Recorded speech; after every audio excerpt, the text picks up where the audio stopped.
Сайн уу? За энэ удаагийнхаа надтай уулзч ярилцсан хүнийхээ бичвэрийг яаж оруулах учраа олдгоё. Арай өөр төрлийн яриа болсон юм. Тэгээ энэ хүн маань болохоор эмэгтэйчүүдэд хэлмээр санагдцуул байгаа юм аа. Тэгээ түүнийг ярмаар байна гэсэн баггүй юу? За тэгээ яаж оруулахаа мэдэхгүй зөндөө одсон байна. Залхууч хүрээд байлаа. Ярилцлага бичвэр болох гэхээр нэг арга ивэ болохгүй байгаа. Бүр маш их удсан байна. Тэгээ бүр дарагдаад өнгөрчихсөн байна. За тэгээ ямар тач л би ярилцлага ингээд текст болгоод буулгачихсан энд ингээд байж гин. Тэгээ нилээн урт болсон. Тэгээд бодож байгаад ер нь уншаад оруулчихвар зүгээр юм биш үү гэж шийдвэр төрлөө. Тэгээд гэхдээ одоо яг энэ бас аюу инээдтэй юм болоод байгаа заяа. Би уг ингээ аудио оруулахыг гэж бодсон чинь YouTube-д аудио оруулах чинь бас ажил болт юм байна. Тэгэхээр нь шууд ийм залхуу арга хэрэглээд ийм видео хийж байгаа шүү за. Тэгэхээр дүрсэн нь бол чухал биш. Зүгээр сонсоход болохоор хамаагүй байх гэж бодож байна. Тэгэхээр энэ бичлэг маань одоо хэр олон хүнд хүрч чадахыг би бол мэдэхгүй. Гэхдээ л ямар ч байсан яг одоо сонсож байгаа нэг хүн ч гэсэн сонсож байгаа бүсгүй эмэгтэй та танд одоо хэрэгтэй байж нэгийг бодогдуулж чадна гэж найдаж байна. За тэгэхээр би асуулт хариултаа шууд уншаад явна. Гацаж төгдрөх алдах юм гарч магадгүй шүү. За тэгээд би бас ярьж байгаа хүнийхээ өмнөөс шууд би гэд уншаад явнаа. За тэгэхээр ямар хүн танд өөрийн үзэл бодлоо хүргэж байгаа вэ гэх юм бол 40 нэмэх насны удирдах албан тушаалчтай нөхөр хүүхдүүдтэй амьдардаг юм эмэгтэй байна.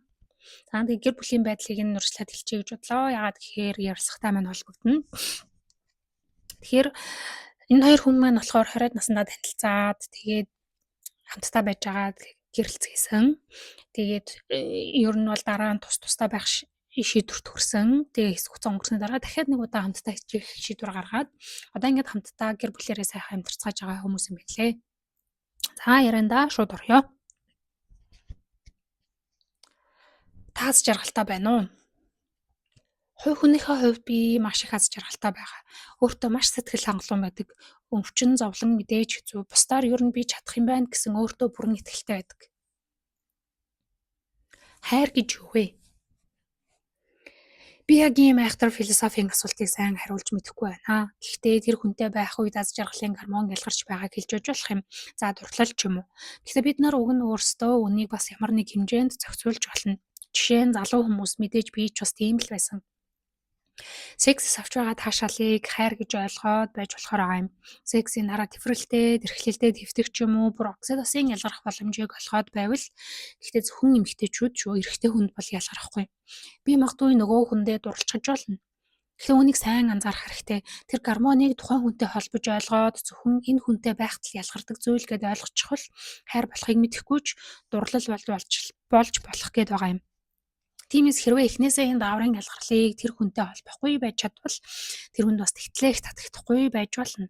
Мөн дараа нь хэрвээ нөгөө хүнтэйгээ хамт байж чадхаа болсон тохиолдолд яагаад гунаглаад байгаа юм? Энэ хүнд хайртай дурлсан болохоор уу? Эсвэл зүгээр намайг сонгоогүйд нь уурлаад байгаа юм уу? Эсвэл үнэхээр зүгээр өнөөх оксидоцино хүсэмжлээд байгаа юм уу гэх мэт олон янзын шалтгаан байж болохоор байгаа юм шиг санагддаг. Үүнийг сайн бодож үзээд хариуг нь олж чадах болов уу? Тодорхой хэмжээнд олж чадна гэж бодож байна. Бүрэн олж чадахгүй байсан ч дараагийн үр дагаврыг нь тэсч гарахад тустай байх. Жишээ нь аль ч талаас байж болно. Нэгэнд хамт байхгүй шийд гарсны дараа хэдийгээр би өөрийнхөө төлөвөөс алсан эсвэл хаягдсан ч бай, шүд өвдөхөөр эмчилгээ хийхэд өвддөг шиг хэсэг хугацаанд өвдөх юм байна. Би шаналх юм байна гэдгийг хүлээн зөвшөөрч чадна. Миний 100% зөв байх албагүй. Гэхдээ аливаа үйл явцыг задлаад ойлгочихвол юм зөвхөн хар эсвэл цагаан биш юм байна. Дунд нь саарл байна ч юм уу. Аливаа зүйл маш олон хүчин зүйлээс шалтгаалж байдгийг хүлээн зөвшөөрнө. Тэгэхээр намайг өвтгөөд байгаа яг тэр хар нь аль нь вэ гэдгийг олчихвол яг үндэ нэг чухал зүйл биш байсан ч юм болов. Би хизээ ч юмыг хар эсвэл цагаан гэж хайрцаглаж үздэг хүн байгаагүй ч нөхрөөсөө тустай байх шийдвэр гарсны дараа би ямар хариу үйлдэл үзүүлж байна. Миний бодож байгаатай таарч байна уу гэх мэтээр ойлгож эхэлсэн. Миний сэтгэл маш их өвдөд байна. Байнга л уйлж байна. Юунд өвдөд байгаа юм бол? Юунд уйлаад байгаа юм бол? Хүүхдүүдээ сансандаа хүүхдүүдийнхээ өмнө гимшээд үнэхээр нөхрөө санаад эсвэл хүмүүст гэр бүл салсан гэдгээ хэлж чадахгүй харвал маргүй санагтаад яваад байгаадаа юу хамгийн хүчтэй нөлөөлөд байгаа нь аль нь юм гэх мэтчлэн бодоод байхаар юу болоод байгааг ойлгосон. Тэгэд би алинд нь нөлөөлж чадах вэ? Аль нь надаас огт шалтгааллахгүй зүйл. Хэрвээ огт нөлөөлж чадахгүй өөр хүчин зүйлүүд байгаа бол одоо шаналж болох хэрэг байна уу? Гэх байдлаар өөртөө маш их бодож ярилцсан. Юунд санаа зовох хэрэгтэй вэ? Юунд нь шаардлагагүй гэдгийг ойлгож байна. Энэ бүхнийг ойлгоод авбал хүлээн зөвшөөрч байна. Ингээд нөхцөл байдлаа хүлээн зөвшөөрөөд ирэхэд өвдөлт маань утга учиртай болно. Яагаад өвдөж байгаа нь илүү тодорхой, яаж даван туулах нь илүү тодорхой, цаг хугацаа өнгөрөхөд баг багаараа арших нь ойлгомжтой болно гэдэг ч юм уу шаналх ёстой бол шаналж уйлмаар байвал уйлж болно шүү дээ. Нөхөртөөгөө буцаж нийлэх шийдвэрийг яаж гаргасан бэ? Нөхөртөөгөө буцаж нийлэх шийдвэрт нөлөөсөн хамгийн чухал зүйл бол хүүхдүүд. Гэр бүлийн байдал хүнд биш, зоддог ч юм уу, архицдаг биш үед гэр бүлээ салгалаа гэд явбал би хүүхдүүдийнхээ өмнөөс аав ээжгүйгээр байх шийдвэрийг гаргах гээд байгаа юм л та. Манай нөхөр бид хоёрын хувьд бие сэтгэлийн гүн шарханд оруулсан зүйл байгаагүй. Хүүхдүүдээс талтай зүйл бас байгаагүй. Тиймээс би ганцаараа надад таалагдахгүй байна гэж гэр бүлийн өмнөөс шийдвэр гаргах нь миний хувьд боломгүй байсан юм аа. Хүүхдүүдийн маань хувьд аав ээж хоёртойгоо байхад л аз жаргалтай байсан. Мэдээж нөхөр бид хоёр нас нэгний байдлаар ярилцаад ойлголцох гэж хичээх, ухамсараараа энэ хямралаад аваад гарах чадвартай гэж үзсэн учраас буцаж нийлэхэр болсон. Залуу насандаа анх биендээ дурлаж байсан гал халуун харин одоо бол байхгүй л ах. Гэхдээ хүндлэл байна. Гэр бүлээ гэсэн сэтгэл байна. Биендээ санаа тавих, халамжлах ч гэдэг юм уу цаад зүйл бас байна. Тэр нэг суур зүйл байгаа учраас гэр бүлээ авч үлдэж болох юм байна гэж бид шийдсэн. Гэр бүл хүүхдүүдийнхээ төлөө амьдрал иймэрхүү байж болох юм байна гэдэг шийдвэрийг гэр бүлийн та өөртөө гаргачихлаа. Ирээдүйд кинон дэр гардаг шиг хайр сэтгэлтэй учруул яах вэ? Хүүхдүүд 16 нас хүрээд биеэ даах боломжтой болсон үед өөр шийдвэр гаргаж болно шүү дээ. Юуг ч үгүйсэхгүй. Бас нөхөр маань ч гэсэн гэр бүлийнхээ төлөө сайн сайхныг л бодож байгаа. Эрэгтэй хүн ч адилхан шүү дээ. Эрэгтэй хүн ч бас жаргалтай байх хэрэгтэй. Тиймээс нөхөрт маань өөр илүү сайхан хайртай уулзраад надаас явахыг үгүйсэхгүй. Нөхрийнхөө ямар зан чанарт нь дуртай вэ? Намайг хайрцагладаггүй. Би ажлаа хиймээр байвал хийж болно. Цаашлаад би тэсэхгүй нэ гэд гараад явах хэрэгчлөө өгсөн. Нөхөр маань зөв буруу юу ч хийж боддог байж болно. Гэхдээ хизээш намайг чи ингэж болно болохгүй гэж хаагаагүй. Мэдээж би даврахгүй. Манай хүн тийм тайван хүн биш. Гэхдээ хизээш намайг өмчлөөгүй. Би өмчлүүлэхгүй гэсэн тэмцэл байгаагүй. Ер нь хэн хэнийгээ өмчлөөгүй. Та хоёр биенээ ингэж хүлээн зөвшөөрч ойлгож хэрвээ надтай байхдаа хангалттай аз жаргалтай байхгүй байвал явж болно гэдэг ийм харилцааны түвшинд хүрэхэд нөлөөлсөн зүйлүүд юу вэ? Гэр бүлийн хүмүүжил, боловсрол, эсвэл хувь хүний хөгжилч гэх юм уу? Бидний ар гэр бүл ер нь л ойролцоо аав ээжүүд маань саллаагүй, ээж нар нь ер нь амьдралын эдвэхтэй, манай ээж бас их сайн карьертай байсан. Хин хэнийхэн суурин эмэгтэй хүн ийм эрхчлөөтэй байж болно гэдгийг ойлгосон байсан байх. Хоёр хүний харилцаа шууд өнөөдрийн түвшинд хүрэхгүй. Хардан, уурлан, нуудалцсан маш олон жижиг зүйлс өнөөдрөө бүтээж байгаа. Гэхдээ суурин байгаагүй тэс хөндлөн хүмүүс байсан бол бас хэцүү л байсан байх. Бид хоёр гэр бүл болохоос өмнө хэдэн жил хамт амьдарсан. Тэгэхээр бас анхны гал халуун хайрын тогтворчсон хин хэнийхээ ямархуу зан арын шинтайг ойлгосон байсан. Өнөөдөр миний чамтай уулзсан шалтгаан бол өөрийгөө ярих гэхээс илүү өөрийнхөө бодлыг хуваалцмаар санагдсан юм аа. Олон эмэгтэйчүүд сонсож тунгааж үзээсэй гэж хүссэн юм. Тэгэхээр миний хэлмээр байгаа зүйл бол эхлээд эмэгтэй хүн өөрийгөө олж мэдмээр байна. Өөрийгөө олж мэднэ гэж юу хэлэх вэ гэвэл өөрийгөө маш сайн хармаар байна. Бусад хүмүүсийг шүүмжилж хардаг шиг жишээ нь өөрийнхөө биенээс эхэлж болж байна. Үүний тулд мэдээж маш сайн сонжиж хармаар байгаа юм. Миний өөснүүд, хөмсөг, хамар, бие гэд бүгдийг нь энэ юм байна, тэр тийм байна. За энийг би яаж сайжруулах вэ гэдээ ерөөсөө өөр дээрээ л ажиллая. За намхан үнийг өндөр болгох боломжгүй. Гэхдээ би энэ дээр ажиллаж болно шүү дээ. Өөр дээрээ ажиллах процесс нь 1-2 сарын асуудал мэдээж биш. Олон сар жил ажлын ажил болж үргэлжлэнэ. Байнга ажиглаж, сайжруулж өөр дээрээ л ажиллах хэрэгтэй. Бусад хүнийг анхаарч шүүмжлэхгүйгээр зөвхөн өөр дээрээ хамгийн наад зах нь гадаад үзмжээс тордох гэж үзэх хэрэгтэй. Өөрийнхөө боломжоор шууд хайхаас илүү маш сайн харж ажиглаж мэдрэх хэрэгтэй. Би яг ямар вэ? Тэр бол тийм, энэ бол тийм, тэр бол их гоё. Харин энэ бол яахвтай байдаг л. Энэ мэтчлэн дахин хараад мэдрээд байхаар бүр таалагдаад дурлаад эхэлнэ. Надад нэг их таалагдгүй байсан эргэтэн ч гэсэн жишээ нь хамар надад таалагдгүй байсан бол хараад л байхаар хөөрхөн санагдаад эхэлнэ. Эн чинь би штэ, миний хамар штэ гэдэл хүлээн зөвшөөрөөд эхэлнэ. Дараа нь өөрийнхөө сэтгэл рүү Маш сайн харна. Би ерөөсөө философи, бясалгалын агуулгаар яриаггүй шүү. Би ердөө ч тийм зүйл мэдэхгүй. Зүгээр л өөрийгөө ажиглахаар би яагаад байгаа юм бол миний ингэж авшаад уур хүрээд байгаа жишээ нь сарын тэмдгийн мөрчлөхөөс болоод байна уу? Эсвэл би ер нь ийм юмд дурггүй юм уу? Би яагаад ингэж гонхтой ууртай, тавгүй, тухгүй байгаа юм бол яагаад ийм реакц гаргаад байгаа юм бол гэдгийг ойлгохын тулд дотгошоогоо маш их өнгиймөр юм шиг байгаа юм. Ингээд дотгошоогоо л өнгийгөөд байна. Урдах төлөвлөгөө, карьер юу байдаг юм бүгдийг нь хийгээд дотгошоогоо л өнгийгөөд байна. За нэг 5 кг асчмаар арьсаа нэг айтайхан арчилчих бол гэх мэт. Мэдээж өдөр болгон чадахгүй хэцүү. Гэхдээ л цаагаараа толгой дотор бодоод яваад байвал тэр зорилго дээрээ хүн ямар нэгэн байдлаар хүрээд байгаа байхгүй юу? Хүрээд байх тусмаа эмэгтэй хүн өөртөө итгэл нэмэгдээд л байна. Тэр дунд нь алтаад бүтлгүүтэд янз бүрийн юм болно. Энэ хүн шууд болчихгүй. Шат дараатай цаг хугацаатай ирнэ хүрнэ. Үүний дараа за ингээд хүн өөрийгөө ажиглаад байхаар за би нэг иймэрхүү савлгаатай хүн юм байна. Ямар сонин ааш авир гаргадаг хүн бэ? Бид нар ерөөсөө боддог хүн шигээ биш байдаг. Маш сонин зүйл дээр ягц гаргана. Зарим зүйл дээр бүр ягц гаргахгүй. Зарим зүйл дээр айдаг юм байна. Би чинь бас зарим зүйл дээр хатаархдаг юм байна гэх мэт. Ингээд хараад өөрийгөө ойлгоод байхаар бусад хүнийг ойлгох нь сайжрна, илүү уучлангуй болно гэхүү. Бусдад илүү зөөлөн ханддаг болдог юм шиг байна. Наантай цаантай болж бүх зүйлийг нэг хайрцагт хийхгүй болж чаддаг юм шиг санагддаг. Сүүлийн үед маш их аргаар тавилтын тухай яригдчих байна. Нөхрөөд ингэсэн тэгсэн л гин. Би эрэгтэй хүнийг мэдэхгүй учраас огт ярихгүй. Эмэгтэй хүний талаас харвал эмэгтэй хүмүүс жишээ нь бэлгийн харилцааны тал дээр бас өөрийгөө ойлгодог болчих хэрэгтэй. Би юунаас таашаал авдаг вэ? Надад юу таалагдаж байна? Юу гоё байна? Миний өтрөө эрүүл байна уу? Баруун чанга байна уу? Цусан хангамж нь сайн байна уу? Би таашаал авч чадхаар байна уу? Үзүүлж харуулад, уншиж судлаад бүрэн боломжтой шүү дээ. За үүний дараа эрэгтэй хөнгүүгээр өөрийнхөө сэрлийн зэвүүдийг мэддэг болчих хэрэгтэй. Өөрийгөө анхаарч тордож үзнэ. Миний хэлээд байсан гадаад үзмжээ сайжруулж тордоод хүлээн зөвшөөрсний дараа ийшээ орох хэрэгтэй. Яагаад гэвэл энэ түвшинд хүн шууд хурдан хүрэхгүй. Үе шат цаг хугацаатай байна. Би өөрөө хаана мэдрэмжтэй, хаана хөрвөл гоё. Би юу өмсөх дуртай вэ? Гоё торон хувцас байвал гоё байна уу гэх мэт. Яагаад би энийг яриад байна вэ гэвэл маш олон эмэгтэйчүүд өөрийгөө ерөөсөө ойлгохгүй, мэдэхгүй байна. Гэтэл өөрийгөө мэдэхгүй хүн хүнийг мэдэхгүй л байхгүй юу? Тийм болохоор нөхрийгөө яагаад тажих клуб руу орсон бэ гэд уурлаад байгаа юм аа. Гэтэл яагаад орсон бэ? Нөхөр чинь ямар юунд дуртай вэ? Нөхөр чинь хувь хүнштэй гэдгийг ойлгохын тулд эхлээд өөрийгөө олох хэрэгтэй болоод байгаа юм. Хүлээн зөвшөөрмөр байгаа юм. Өөр хүн чиний тэр цэг мэг хаан яаж таашаал аваад байгааг хүлээх хэрэг байхгүй. Тэд нар чинь мэдэхгүй шүү дээ. Өөрийгөө л бүрэн ойлгох. Дараа нь болж өгвөл оглоо ментор аваад юу хийхэд яаж таашаал авч тавирч байгааг ямар ч гадны нөлөөгүйгээр хүсвэл таашаал авдаг болчихвол дараагийн тэр хүнийг ойлгодог асуудал гарч ирнэ. Сексийн амьдралыг уншаад судлаад туршаад байх тусам маш олон янз. Хоолтой яг адилхан. Хоол гэхээр л зөвхөн хоол биш шүү дээ. Маш олон янзын хоол байгаа. Хүн бүрийн амтлах мэдрэмжөөр таашаал авах ам төр. Тэгэхээр эмэгтэй хүн өөрийгөө ойлгоод ирэхээр би ийм юмд дургүй, хэрнээ ийм юм дуртай.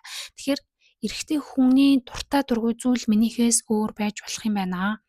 Ялгаатай байж болох юм байна гэдгийг хүлээн зөвшөөрч эхлэх байхаа. Тэгээд гэрэлт гэдэг бол хоёр ухамсарт хүний үйлдэл болохоос гавлчихсан байгаа асуудал ш. Гэрэлсэн байлаа гэх тэр хүний дотоод би гэдэг хувь хүн нь хүсэл сонирхол нь сэрэл өдөөгдөх зүйлс нь мэдрэмж бүх зүйлс нь өөрчлөгдөхгүй. Би гэрэл байж л байна. Тэр эмэгтэйд дурлаад хамтдаа байцгаая гэд гэрэлчихсэн л болохоос биш доторх би гэрээ байж л байгаа штэ.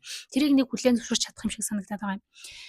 Би хүнийг хүлээн зөвшөөрч чаддаг болохын тулд эхлээд өөрийгөө хүлээн зөвшөөрөх хэрэгтэй болчиход байна. Зүгээр уламжлалт бэлгийн харьцаанаас таашаал авдаггүй эмэгтэй хүмүүс байгаа штэ. Яг л тэрнтэй адилхан. Эрэгтэй хүмүүс бас өөр юм хүсч болно. Гэхдээ энэгээр би нөхрүүдийн араар тавилтыг зөвтгөх гээгүй.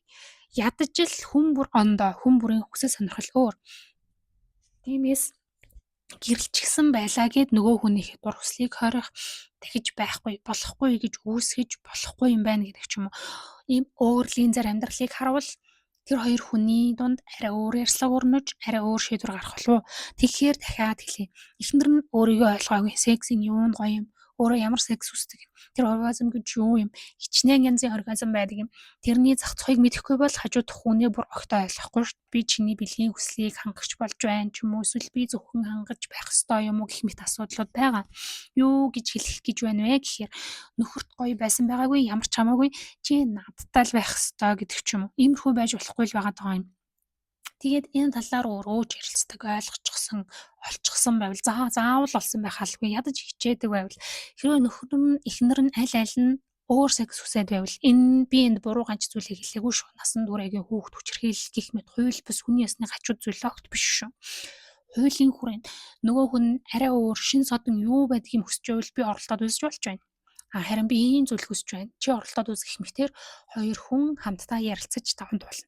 Тэгэд үнэхээр болохгүй бол дараагийн асуудал яригдчих болно шүү дээ. Иймэрхүү зүйлийг эмэгтэй хүн ойлгочихвол амьдрал арай илүү тайван болох юм болоо да гэж боддог.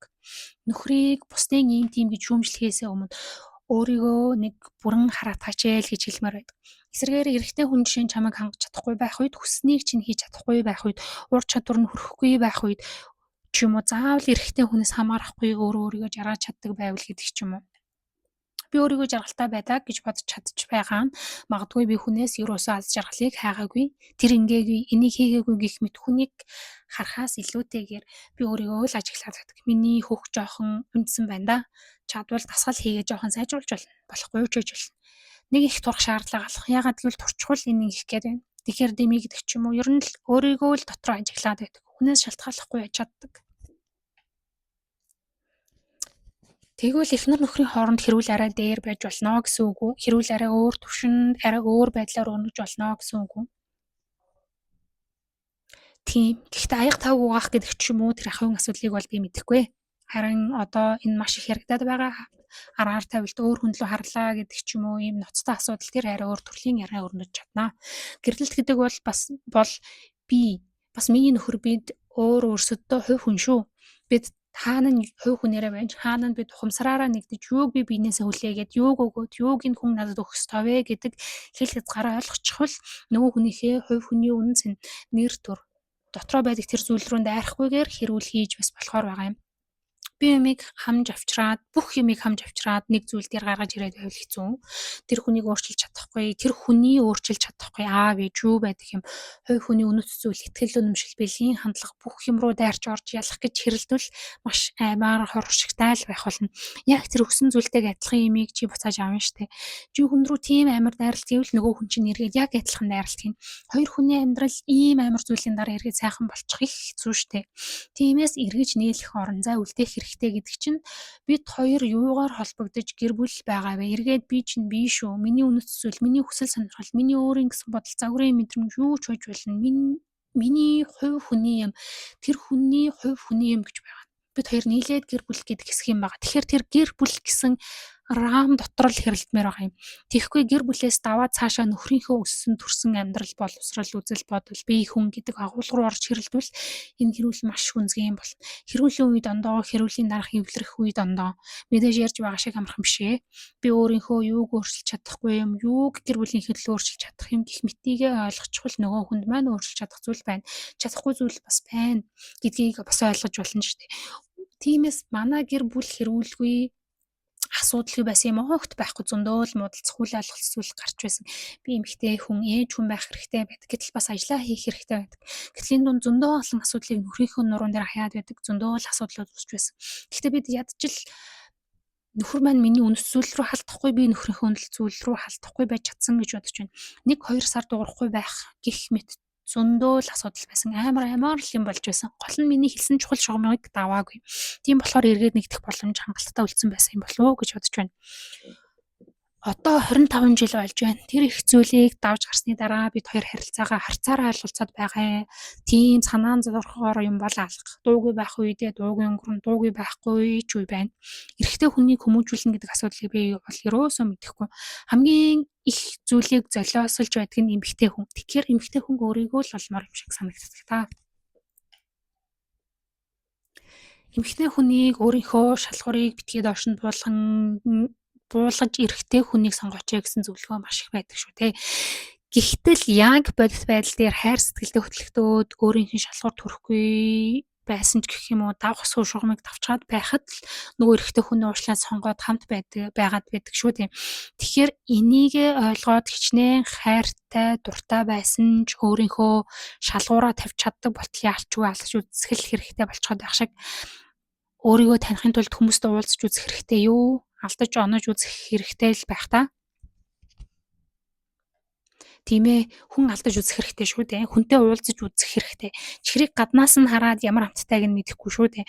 Хүнийг таних ёстой. Гэхдээ амьдрал эхлүүлж гэр бүл болно гэдэг шийдвэр бол тусдаа асуудал. Бүр дараа нь гарч ирэх ёстой асуудал. Манайд л чихрийг задлангуудаа гэрэлчгээд байна. Нөгөө чихэр нь гоё юм уу, муухай юм уу, амтанд таалагдж байна уугүй юу мэдэхгүйгээр хүүхэдтэй болцоод байгаа болохоос энэ хоёр чинь шал хоёр өөр асуудал. Миний хувьд хүнтэй уулзаж үзэх ёстой, алдаж үзэх ёстой гэдгийг 100% дэмжинэ. Тэгэхгүйгээр бид мэдэх ямар ч арга байхгүй. Тэрний дараа харин гэрлэх гэдэг асуудал бол ноцтой асуудал, ганцхан хүний асуудал биш. Өнөөдөр миний хувьд салах шийдвэрийг би шууд гаргаж чадахгүй. Яагаад гэвэл хүүхдүүд гэр бүлийн нийт хүний амьдрал. Тэгэхээр гэр бүл болно гэдгийг тухайн үеийн дааврын ялгарлаар шийдэж огт болохгүй. Гэхдээ мэдээж олон удаа алдаж үзгэж байгаа юм юусоо биш. Зүгээр л алдаж болно гэдэгт нээлттэй л байх хэрэгтэй гэсэн үг. Хүмүүс сексийн дараа ялгарч байгаа даавраас олоод харилцаагаа хайр гэж андуурч болно гэж та хэллээ. Та охиндоо юу гэж хэлэх вэ? Хайртай эсгээ мэдтэл секс хийж болохгүй гэх үү юу гэх вэ? Хүүхэдтэй болж болохгүй л гэж хэлнэ. Мэдээж хэн дуртай тайгаа унтаж хөвтөд явж болно гэхгүй. Гол нь хааж боогод байх шаардлагагүй л гэж бодож байна. Өмнө миний хэлсэн шиг харилцан танилцаж өөрийгөө таних л асуудал дахиад л гарч ирнэ. Гоё сайхан муухай юу байсан юм? Би энэ тэнд өөрөө хүрэхээр ямар байсан? Хүн хүрэхээр ямар байсан гэдэл хүнээс шалтгаалаад л тэр хүн л намайг тавилдаг байсан. Би тэр хүнтэй байхдаа л гоё таашаал авдаг байсан гэж байж болохгүй байгаа юм. Энэ бол өөрийгөө мэдээгүй байна л гэсэн үг шүү дээ. Өөрийгөө олж авахын тулд хүнтэй байж үзэх хэрэгтэй болоод байгаа юм. Хүнд дасна гэж юу вэ гэх юм. Тэгж байж дараагийн шийдвэрүүд гаргахад гэр бүл зохиох гэх мэтэд арай өөр шийдвэр гаргаж чадах байх. Гэтэл шууд хүүхдтэй болоод л дараа нь гэр бүл болоод байгаа асуудал маш их байна. Энд мөн эмэгтэй хүний насны мөрчлөг их онцлогтой. 20 наснда залуухан, омголон гоё. Гэхдээ мөнгөтэй биш. Жохон өөрөөсөө чинь санаа зовно. Өөртөө бүрэн итгэлтэй биш нэг тиймэрхүү юм шиг. 30 нас болоод ирэхэд эмэгтэй хүний хувьд хамгийн хэцүү юм шиг санагдаад байдаг. Эд үржлийн үе байдаг, хүүхэд гаргадаг, нойр хоолмоо, биеийн янз бүр болоод өөрчлөгдчихсэн, дэлбэрч гисэн янз бүр болчихсон мэт. Би ерөнхийд нь ярьж байна шүү. Гэтэл 30 нас чинь бас яг карьер хийх үе байгаад байдаг. Гэх мэтээр бодохоор 30 нас бол амар хэцүү юм шиг санагдаг. Хамгийн завгүй хүүе юу болоод байна л болдог. Өөрийгөө хамгийн шавхдаг үе. Дараа нь 40 нас гараад ирэх үед эмэгтэй хүний хамгийн галзуу гоё эхэлдэг юм шиг санагдаг. Хүүхдүүд нь гараас гараад бүтэн ортой ондог болчихсон, тодорхой хэмжээний карьертай, бизнестэй ч юм уу хүсэж байсан зүйлдээ хүрчихсэн, дээрээс нь өөрийгөө хүлээн зөвшөөрдөг болчихсон. Ортой үе шиг айжчээ санаа зовоод байдаг үе нь өнгөрчихсөн.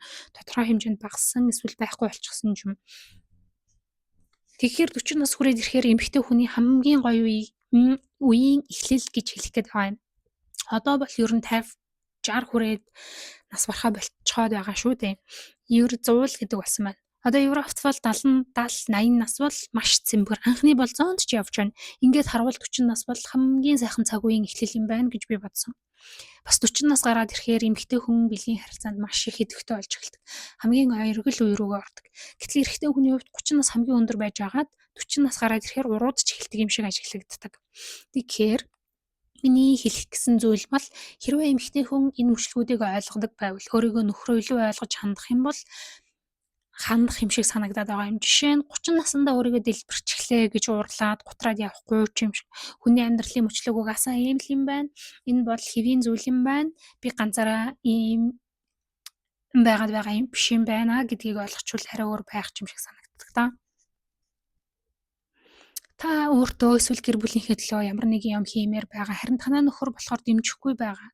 Энэ үед та яаж бодсондоо хөрөх вэ?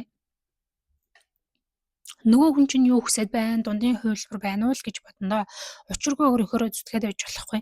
Тэр хүнд бас бодсон юм байгаа учраас бас л үгүй гэж зүтгэж байгаа штэ. Дундын л шийдэг болохгүй бол илт зурж чадахгүй. Эрэгтэй хүн чинь гэр бүл өөр хүүхдүүдийнхээ төлөө гэж бодож байгаа юм дээр нь өөрийнхөө зүтгээд яаж болохгүй. Гэхдээ жишээ нь би ковидын үеэр сургууль сурах гэж бодсон.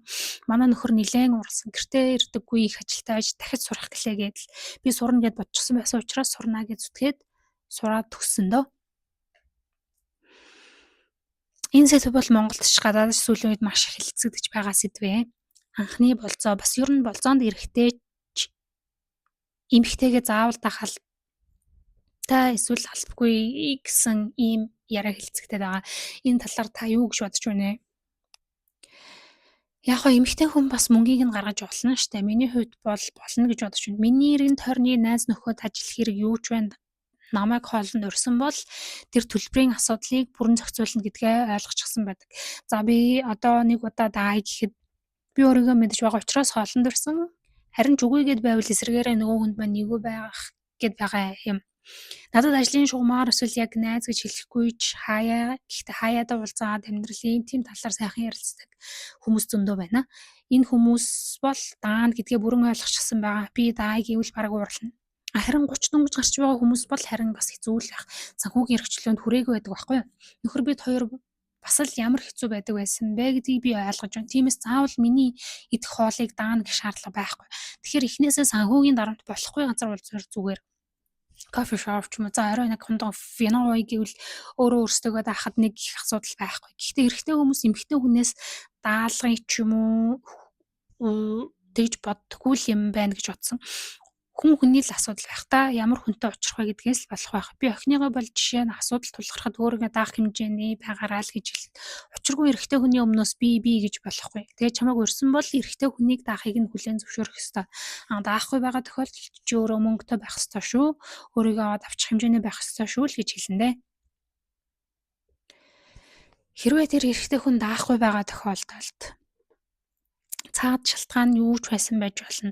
Мөнгөө ч байсан байж болно. Ямар тач эрэгтэй хүн чамайг болзоон даахгүй байх нь тэр хүнийг цаашаа сонгохгүй байх шалтгаан байж болох уу? Ганцхан тийм юмнаас болохгүй л байгаа байхгүй юу да. Тэн айгүй олон юмыг л ажиглах хэрэгтэй болно шүү дээ. Яриа нийлж байна уу? Хүнд тэлтэй хандж байна уу? Хүн чинь нэг тийм хүний оронд өөрийгөө тавьж үздэг байна уу? Цаанаас нэг тийм хүндлэлтэй хүмүүс байдаг та.